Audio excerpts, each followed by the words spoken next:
Welcome to Bandit's Keep. I'm Daniel. Today I want to philosophize a little bit, I guess, about how great adventures and great campaigns are made. So there's two things that more or less triggered this video. I was sitting here, having just finished recording the video that you, well, hopefully watched last week, and I was thinking about the game that we played on Thursday.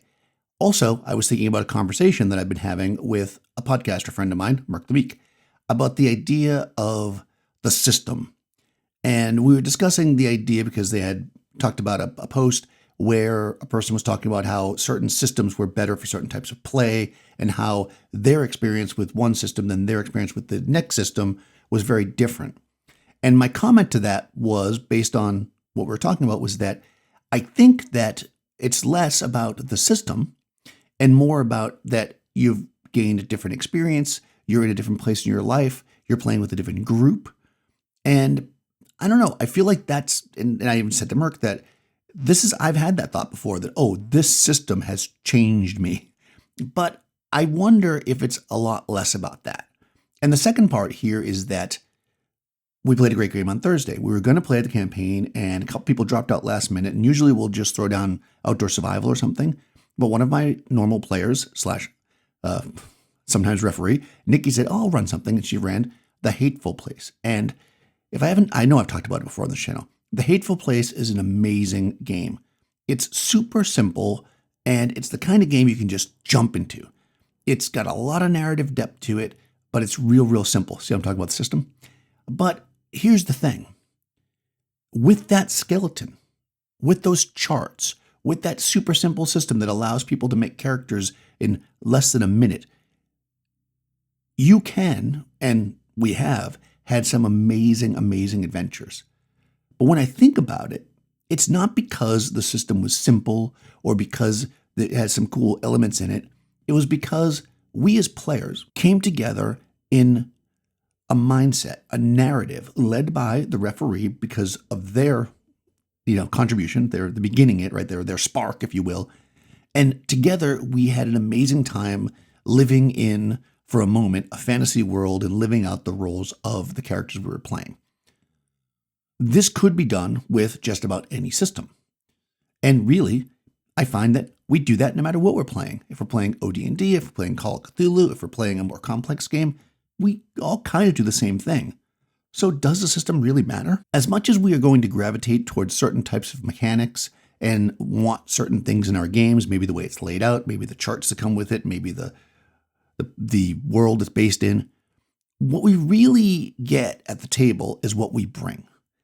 Our experiences in life and our experiences in learning, experiences in interacting with people, our experiences in the joyful things that we do, like playing video games or watching movies, reading comic books, reading novels, reading the comic strip in the Sunday paper, stories that your friends tell you, stories you remembered when you were a kid, stories you just make up because you've got these things spinning around your head. That's what you bring to the table.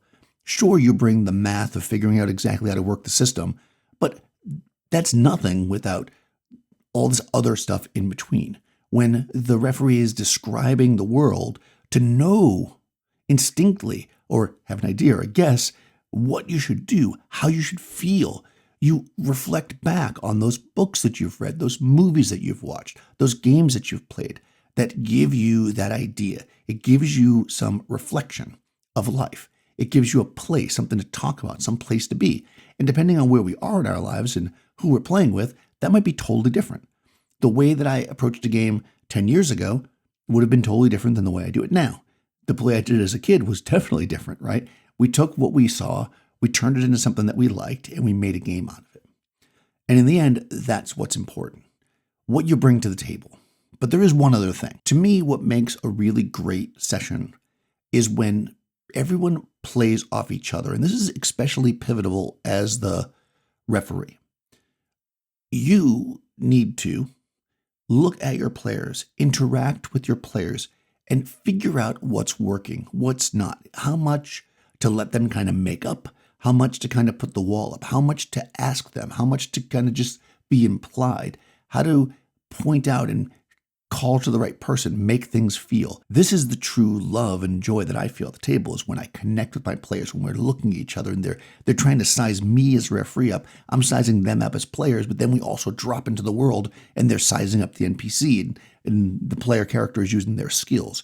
But it comes down to that connection at the table. When you see somebody is latching on to something, a player as their character, you lean in that direction. It doesn't matter what you thought that the story was going to go. That's what we talk about with emergent story. You see where it leads. You see what the players bring. You bring something in, and together you make this, I feel like I'm cooking, this dish that is an RPG game that's just so, so fun to play.